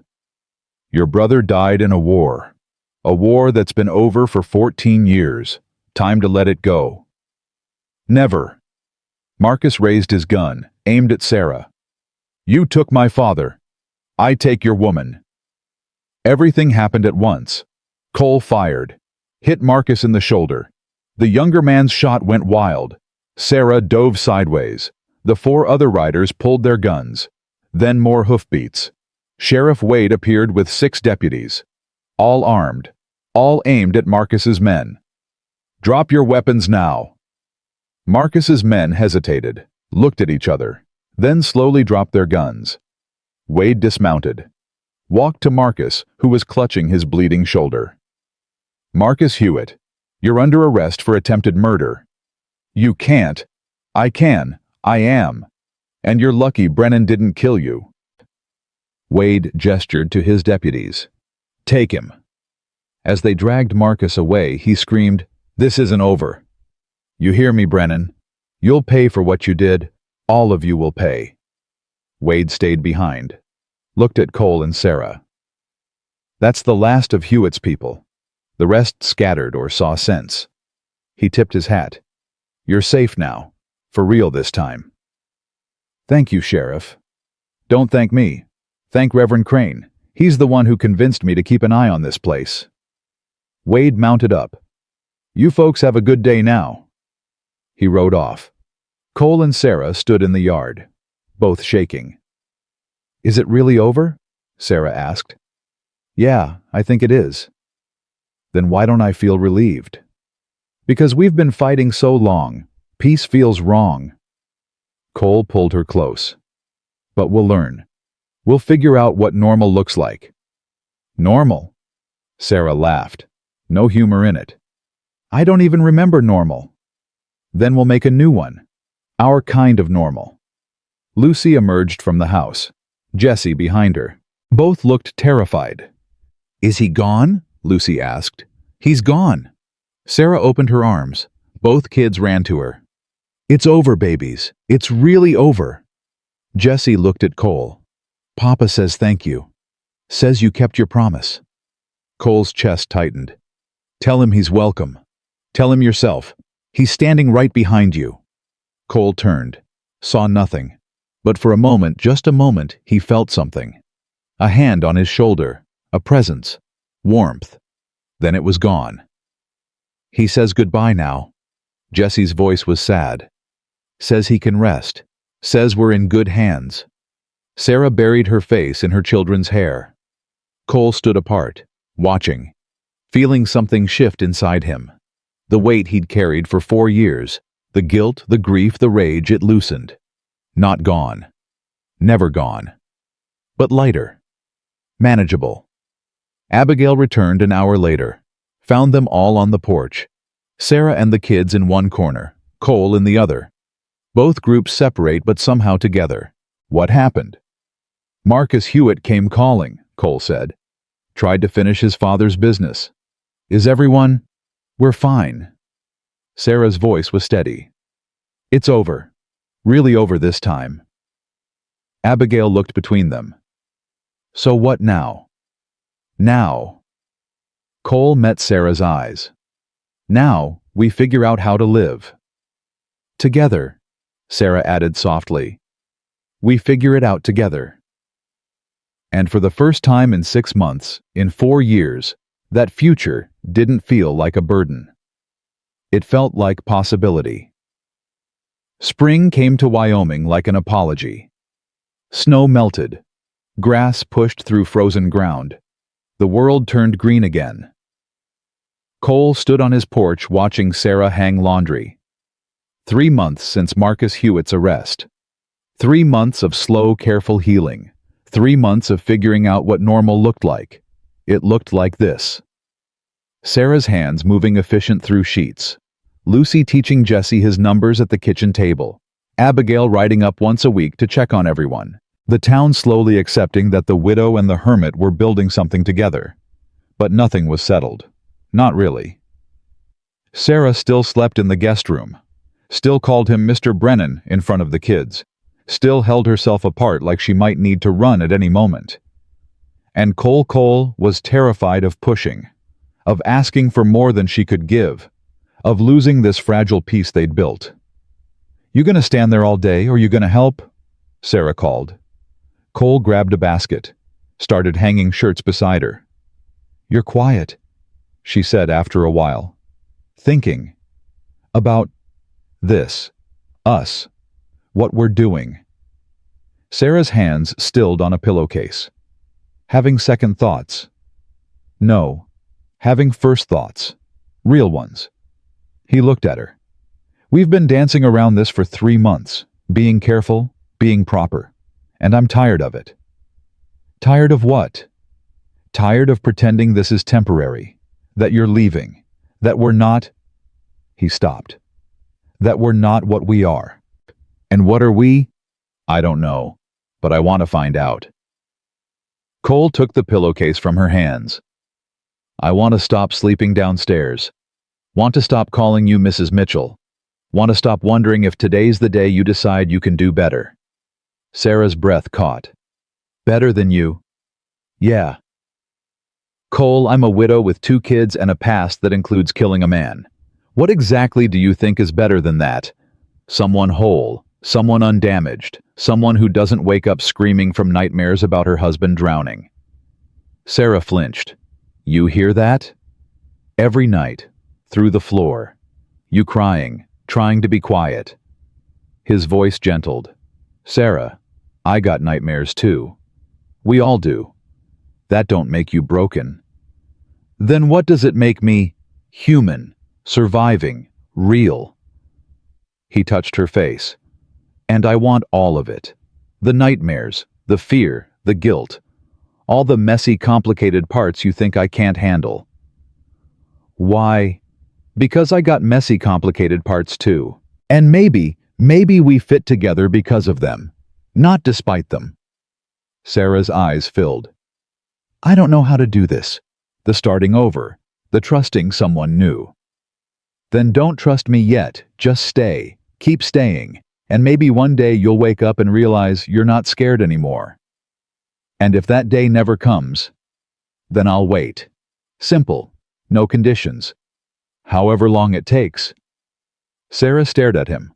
Then without warning she kissed him, hard, desperate, like she was trying to convince herself this was real. When they broke apart, both were shaking. "The kids are watching," she whispered. "Let them." "Cole." "No more hiding, no more pretending." He pulled her close. "I love you. Been trying not to. Been fighting it, but I do. And I'm done pretending otherwise." Sarah's face crumbled. "You can't. It's too soon. Thomas has been gone 9 months, and he told me to take care of you, to give you a life." Cole's voice roughened. "I think he'd want you to have this, to have me. If you want me." "I do." The words came out broken. "God help me, I do. But I'm so scared." "Of what?" "Of losing you. Of something happening. Of waking up and finding out this was all a dream, and I'm still in that shack eating scraps with my babies." That's not gonna happen. You don't know that. I know I'm not leaving. I know I'd die before I let anything happen to you or those kids. I know." He stopped. "I know I want to marry you." Dead silence. Sarah pulled back, stared at him. "What?" "Marry me. Make this legal. Make this real. Make me your husband, and those kids mine." "Cole, we can't." "Why not?" "Because it's insane. We've known each other 3 months. 4. And I've known you longer than that. Known you through everything that matters." He held her gaze. "Known you scared. Known you brave. Known you killing to protect your family. That's enough to know." "No, it's not." "Then what else do you need to know?" Sarah opened her mouth, closed it, opened it again. "I need to know you won't regret this. That you won't wake up one day and realize you settled. That you... I won't. You don't know that. I do. Because I already lost everything once, and I survived. And now I got a chance at everything again, and I'm not stupid enough to let it go." From the porch, Lucy's voice, "Say yes, Mama." They both turned. Lucy stood there, Jessie beside her, both kids watching, waiting. "How long have you been there?" Sarah asked. "Long enough." Lucy crossed her arms. "And Jessie and me, we talked about it. We want Mr. Brennan to be our papa, for real." "Lucy, it's not that simple. Why not? He loves you. You love him. He loves us. We love him." The girl's voice was matter of fact. "That's what families do. They love each other, and they stay." "Baby, it's more complicated." "No, it's not." Jessie stepped forward. "Papa said so, last night. Said to tell you to stop being scared. Said Mr. Brennan's a good man, and you should marry him." Sarah's face went white. "Jessie." "I'm not making it up, Mama. Papa's here right now. He's smiling. He says..." Jessie tilted his head like listening. "He says he approves. Says Cole will take better care of us than he ever could." "That's not true," Sarah whispered. "It is. Papa was good, but he was distracted, always thinking about work, about money, about the next thing." Jessie's voice was gentle. "Mr. Brennan thinks about us. All the time. That's different." Cole felt something crack in his chest. He looked at Sarah, saw her walls crumbling, saw her fear warring with hope. "Sarah." His voice was quiet. "I'm not asking you to forget Thomas. I'm asking you to let me stand beside him, to honor what he gave you and build on it." He took her hands. "Let me be their father. Let me be your husband. Let me..." "Yes." The word came out barely audible. "What?" "Yes." Louder now. "Yes, I'll marry you. Yes, you can be their father. Yes to all of it." Lucy screamed. Jessie laughed. And Cole. Cole pulled Sarah into his arms and held on like she might disappear. "You mean it?" "I mean it." Sarah's voice shook. "I'm terrified, but I mean it." "Good. Because I'm not letting you back out." "Wouldn't dream of it." They stood there, 4 people who'd found each other through violence and loss, now choosing each other through love and hope. Abigail appeared around the barn, took one look at them and smiled. "Finally." "Finally what?" Cole asked. "Finally stopped being idiots." She dismounted. "When's the wedding?" "We haven't, we just..." Sarah stammered. "Next week," Cole said firmly. "No point waiting." "Next week." Sarah's eyes widened. "That's not enough time to..." "To what? You got a dress. I got a suit. Reverend Crane can officiate. That's all we need." "Cole? Unless you want something fancy. Do you want fancy?" "No, I want..." Sarah looked at the kids, at Abigail, at Cole. "I want family. Just us. Just this." "Then that's what we'll do." Lucy hugged her mother. Jessie hugged Cole. And for the first time in 4 years, Cole felt complete. Not healed. Never fully healed, but whole enough. The next week passed in a blur of preparation. Abigail took Sarah to town for a new dress. Lucy helped Jesse polish his good shoes. Cole cleaned the house top to bottom, and every night he lay awake thinking, "This is real. This is happening. Don't mess it up." 2 days before the wedding, he found Sarah in the barn. She was crying, quiet, trying to hide it. "Hey." He sat beside her. "What's wrong?" "Nothing. Everything. I don't know." She wiped her face. "I keep thinking Thomas should be here. Should walk me down the aisle. Should be alive." "Yeah." Cole was quiet for a moment. Then, "You know what I think." "What?" "I think Thomas is here. Maybe not the way Jesse sees him, but here in the life he protected, in the kids he raised, in the love he gave you." Cole took her hand. "And I think he'd be happy, knowing you're not alone, knowing his kids got a father again." "How do you know?" "Because I'd want the same thing. If I died and left you, I'd want someone to take care of you. Someone good. Someone who loved you and the kids like they were his own." His voice roughened. "That's not betrayal. That's grace." Sarah leaned against him. "I wish I could believe that." "Then believe this. I loved Margaret. Loved her fierce enough it nearly killed me when she died. But loving you don't make that less. It makes it—" He searched for words. "It makes it proof that love survives, that it's stronger than death, that it's worth risking again." "You really believe that?" "I do. And someday you will too." They sat in the barn while the horses shifted and the evening came on. Two people learning to let go of ghosts without forgetting them, learning to love again without guilt. It wasn't easy, but it was real, and real was enough. The wedding was small, just family. Reverend Crane officiated. Abigail stood with Sarah, Lucy and Jesse with Cole. The ceremony was simple, no fancy words, just promises, to love, to protect, to stay. When Crane said, "You may kiss your bride," Cole pulled Sarah close, kissed her like she was air and he'd been drowning. Lucy clapped. Jesse cheered. Abigail wiped her eyes. And somewhere Cole would swear to it later, he felt a hand on his shoulder. Thomas's hand. A blessing. A thank you. A goodbye. Then it was gone. Afterward they ate dinner on the porch, talked, laughed, acted like a family because that's what they were now. As the sun set, Jesse tugged Cole's sleeve. "Papa wanted me to tell you something." "What's that, son?"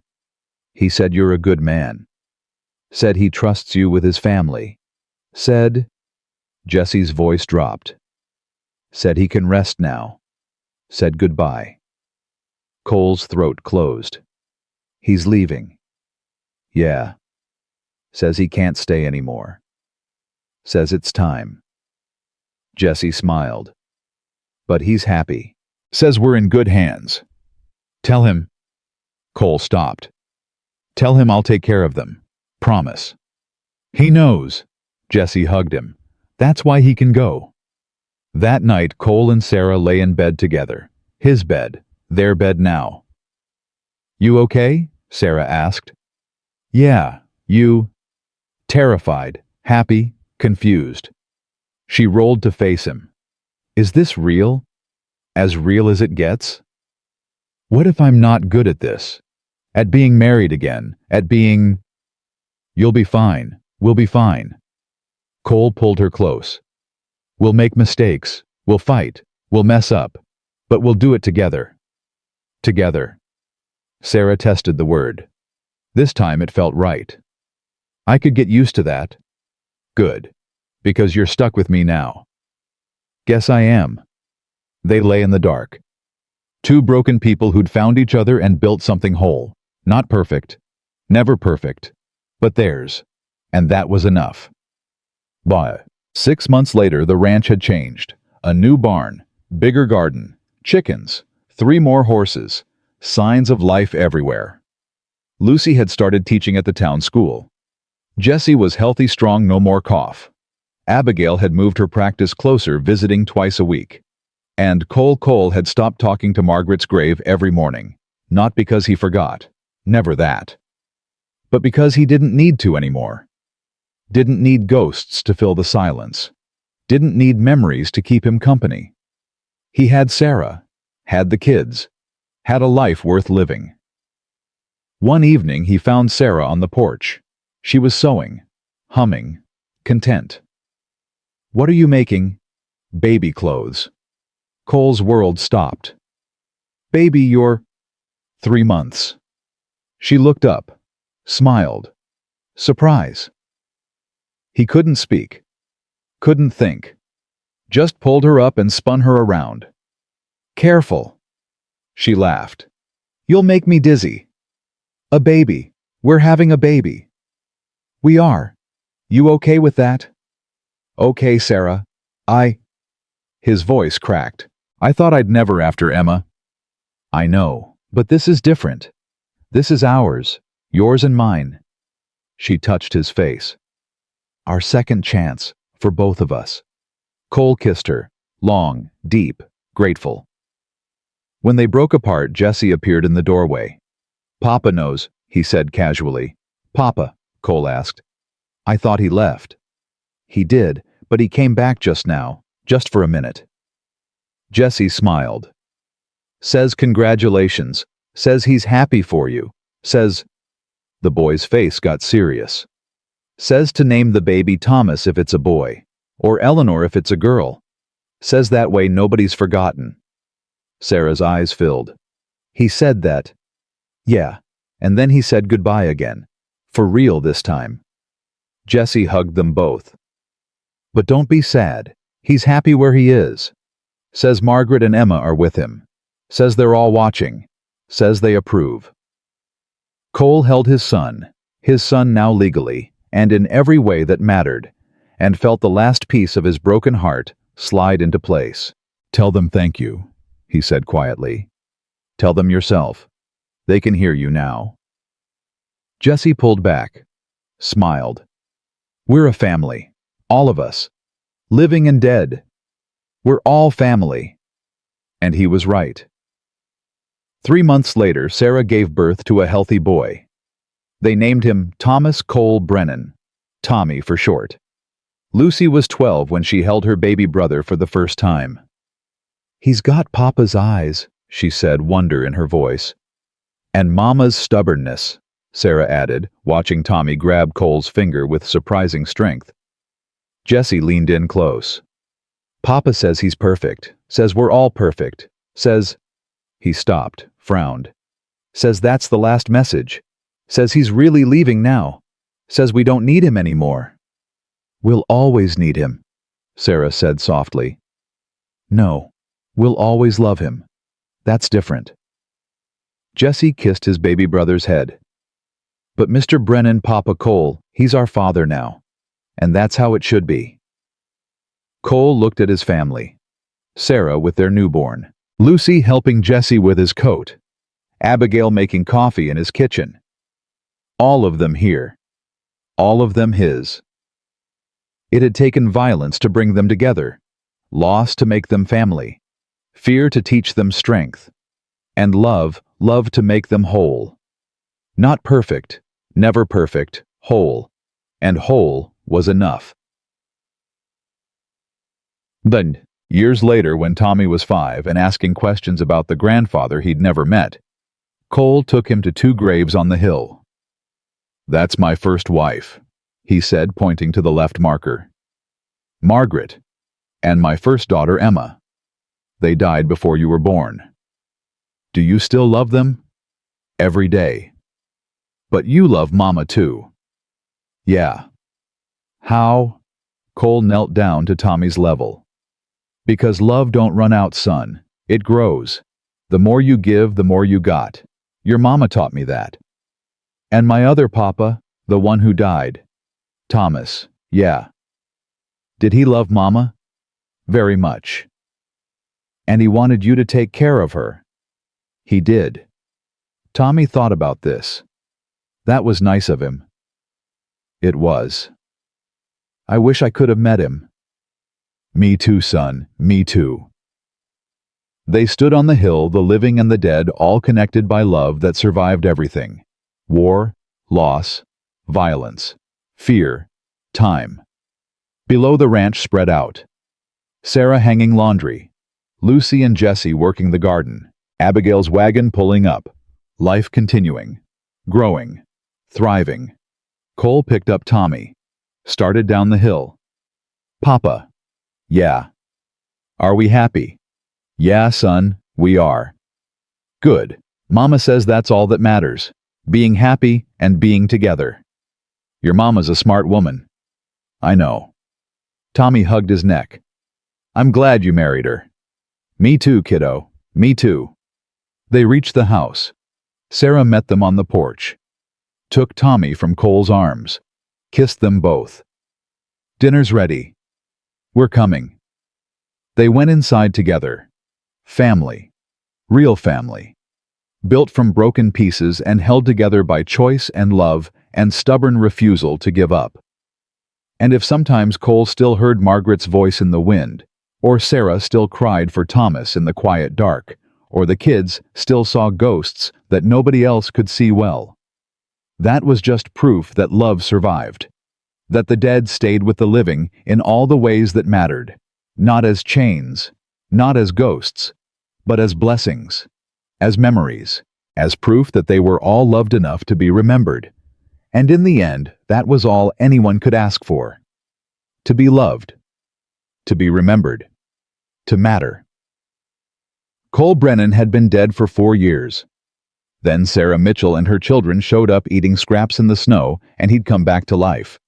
Not because he had to, because he chose to. Because love was worth the risk, because family, real family, was worth fighting for. He'd fought, they'd survived, and now they lived, really lived, together.